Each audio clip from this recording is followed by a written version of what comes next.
This is Sean Shaw with another episode of Dinner and Dialogue. We're in this beautiful Estero here in the Atlanta, right off the Beltline, adjacent to the Beltline. Very fitting that we have one of the stars of one of the hit shows here in Atlanta, Homicide, ATL Homicide. So, Mr. Angelo Diaz. What's up, man? Thank you for having me. Oh, no problem. Thank you for coming. It's I guess it's been a long time coming because you and I have been kind of corresponding for a bit. Yeah, since like last season. Yeah, you know, exactly. saying that you're like, oh yeah, I used to be at the Optimist. Yeah. But I appreciate your time. And, so, you know, what brings you to Atlanta? Was it the show that brought you to Atlanta? No, I booked the show here in Atlanta, so it was the acting that brought me to Atlanta. I was in Florida, I was in Jacksonville. There's not a lot of acting there. My hometown. Yeah, where are you from? Duval. Get out of here, Yes, man. sir. I'm from Duval. Miami and Duval was like in high school. Oh, okay. Where'd you go? Rain, Reba? Jackson. I'm from Crossing, yeah. I went to Paxton. I went to Paxton ninth grade. Oh. I was pre-IB at Paxton.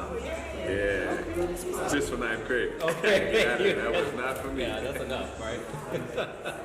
Yeah, that's interesting. That's dope, man. Cool. That's dope. So yeah, I came here because the acting is cool. Not just the acting, but the storytelling, the filmmaking, and everything. Got here. See, I also write, so that's a big part of my hustle as well. But I got here acting is what's. Thank you. Yeah. Good. How you doing?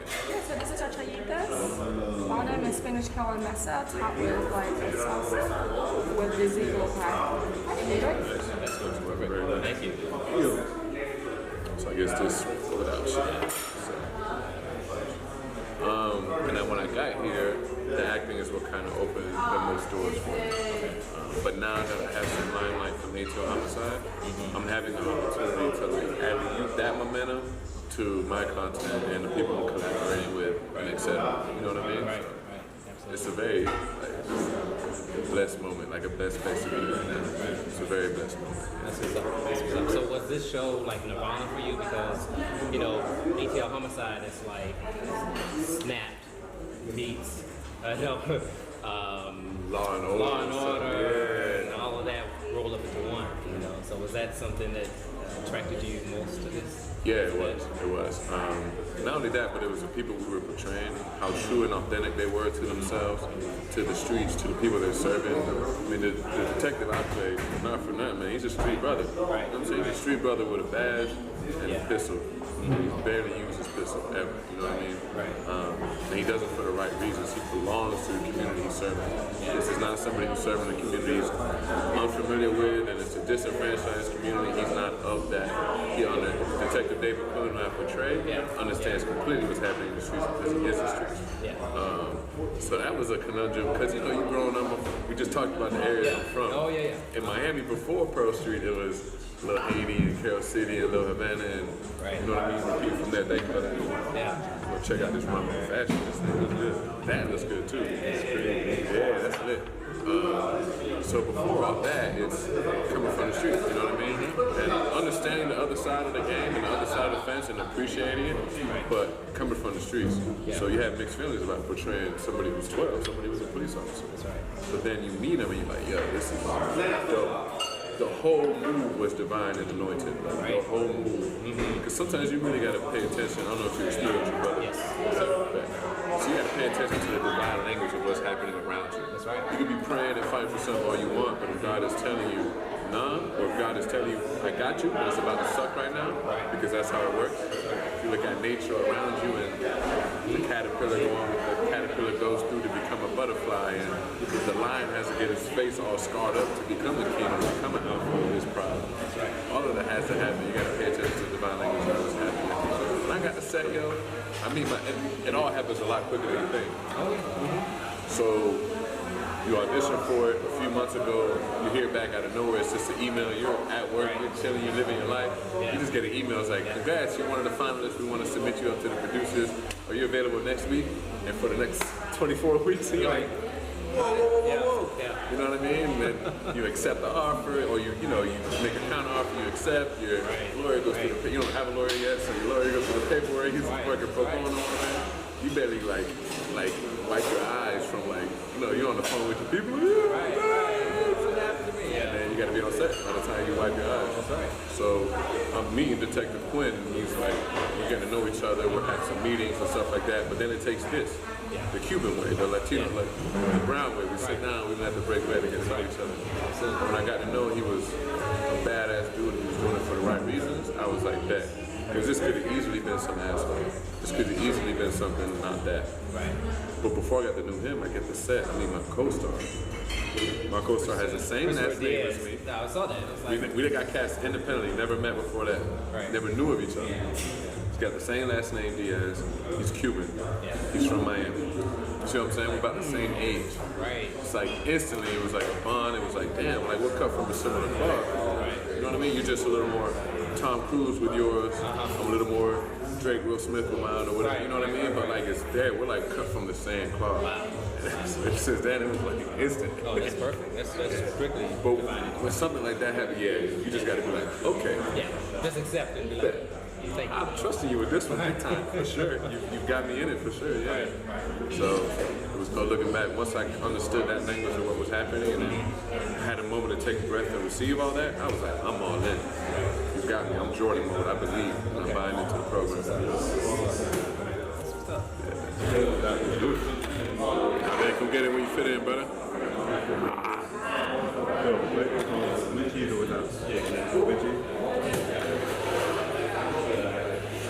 Well, what you think? It's pretty good. Good? Yeah. First of all, this cocktail, I got a rum old fashioned. You know, that spoke to me being Cubano. Had to go for the rum. It's actually excellent. When you run it in the spot, and the execution and the aesthetic, and the pride they're taking in the branding, and the pride they're taking in the presentation, makes you anticipate the food even more. You know what I mean? Right. We were just talking about this the other day. You don't see him on camera with Frank Mel, my brother from another mother, but also my companion manager, extraordinaire, constant collaborator. Anything you see my name on, pretty much know Frank Mel and Pretty Fly Society as a whole had to do with that. But we're throwing different events and we create and curate different experiences. And in doing that, we're understanding how experiences are the number one thing Americans are buying, hands down, like concerts and everything. You know what I'm saying? And it's actually changed the restaurant game. When they come in the restaurant, so I'm seeing a lot of restaurants shift their focus from the culinary art to how can we create this whole experience for them. Right. How can I make my restaurant Instagrammable? How can I make them want to share this experience? But at the end of the day, like the OG Denzel Washington says, his brand is being good, being excellent, period. So I fill seats on opening weekend because they know Denzel gonna bring the smoke and the heat. So at the end of the day, you gotta execute. That's what they're doing here. This is good stuff. Yeah. That's right. Yeah. So, I mean, if you weren't acting, what would you think you would be doing? It sounds like you might be a politician too, or something, It would be. I would still be business. I would find that business my other craft, like my supplementary craft. Okay. I have an affinity for it. I have an affinity for more so the business, as far as the connecting momentum and energy and seeing where, okay, well I see where you, Intercontinental Hotel, this person needs this kind of content. Sounds like y'all might have a match. What if we bring in this third party? Right. Now you have a liquor sponsor, you know what I'm saying? Right. And making it, understand my generation, understand sociology, understand anthropology, which is kind of what acting is. So by understanding the mindset of my generation and my culture, I understand what they're buying right now, I understand what we want. When I go to a restaurant, I'm having the same thoughts. What is this experience like? You know what I mean? It goes beyond the product. The other thing is writing. I'll probably still be writing, for sure. My mom was a writer. So I was telling you earlier, she was, from the womb, she was on me. She was a college professor at writing, too. Okay. And journalism, too. At the womb, she was on me. I was writing about all types of shit.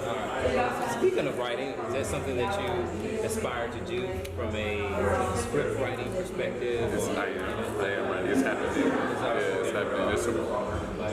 There's things I can discuss. Yeah, so like relocation is a project that's currently being pitched. It's about what's happening here in Atlanta. Okay. Motel Gravy is another dope project. That I didn't write that one, but I was able to produce and star in it. But there's definitely some heat for your head top. Okay. But with the film festival game, you got to be cautious what you're saying, all that. But we'll see more of Motel Gravy coming soon. It's like It's got me and my co-star Chris Diaz in it from ATL Homicide. He's also producing in it, but it's a totally different light from ATL Homicide, bro. We're chilling, yeah, we're wilding out a little bit. Oh, okay.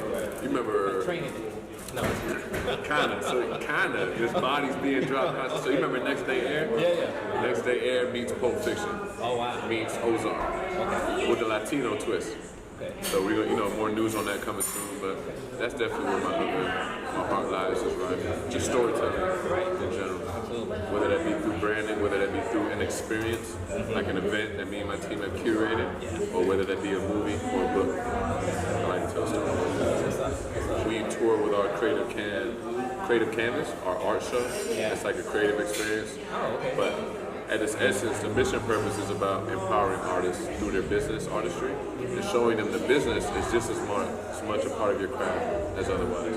And we're talking artists, visual artists, we're talking about a fashion show, we incorporate a lot of different elements, spoken word, stand-up comedy. We use the term creative loosely to show you, it's like, this business model could get in where you're at. But even when we put on one of those shows, and we tour with it, so we've done Dallas, Houston, and Miami doing Art Basel, New York doing Fashion Week, Charlotte, yeah, it's lit. But we're doing it, we're not even on the ground, we're not boots on the ground until maybe 2 or 3 days before the event. It's all been digitally put together via emails and phone calls. Those 2 or 3 days, those last days are scrambling around. We have a Bible that's about this thick. If we were to print it out like a production booklet of everything that's needed, checklist as far as, okay, there's things that we can't travel with, we need to get it now, we need to buy the liquor, we need to do this, that, and the third, and we're all doing it ourselves, you know what I mean?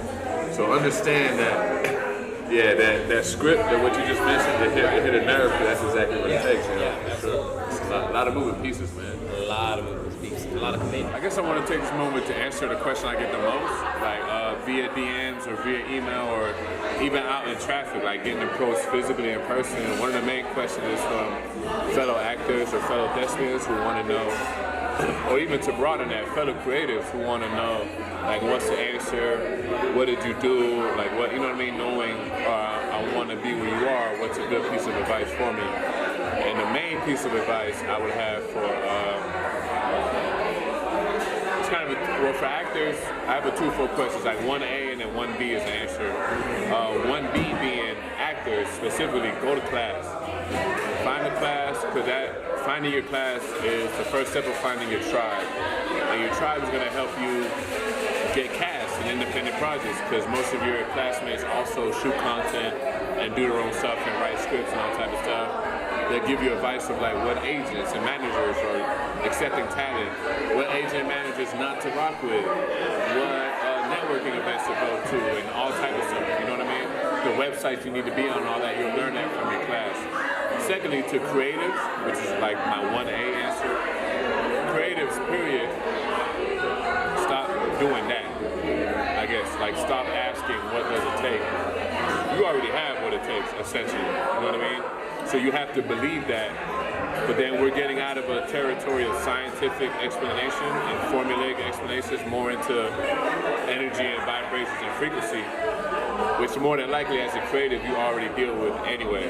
So that being said, you kind of got to get a little hocus pocus with it and start buying into things like law of attraction and abundance attracts abundance. Because statistics-wise, you probably don't have it. Like whatever it is that gets you there to be a star, whatever the case may be, you probably, this answer's a lot quick. I'm trying to get Shaw to hold that camera steady. I got you, Shaw. Statistics-wise, you probably don't have it. But not with that attitude, you don't. You have to believe that you do have it, because that's the first step. That's how you manifest. That's the power of your mind is so intense, it'll scare you. It'll scare me, it'll scare everybody. So the minute you start attracting that abundance by saying I'm already abundant, whether this A&R offers me a deal or not, whether this casting director casts me in this project or not, whether this museum gallery accepts my art pieces or not, I'm already the best version of me that I can be. And that's because I meditated this morning, I done worked out, I read the paper, I did my you know what I mean, whatever it is that keeps you grounded. I talk to my family, I'm 100% as a father or a mother, as a brother or a sister, I'm the best human that I can be, and it has nothing to do with this person that I value as a gatekeeper. The minute you adopt that attitude, abundance gonna start flowing for you. And it takes that mindset to really make it happen, I promise you. Ali, Beyonce, Oprah, whoever you look up to, whoever's career you're trying to build on and emulate and then overpass, I guarantee you they'll tell you the same thing. And you can look that information up. It's worth a Google for sure. So that's my message, because that's the question I get the most. So I kind of wanted to answer that. Thank you for providing me the opportunity, bro. Oh, no problem. Good. Thank you. That's such an important answer to me, dog. Real.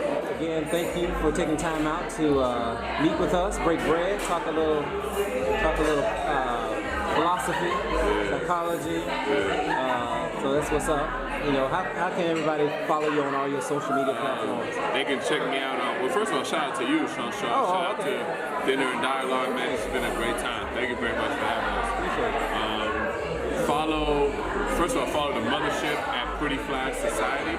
That's at Pretty Fly Society on Instagram, Twitter, all that good stuff, Snapchat, everything. You can follow me personally at Cuba Guard.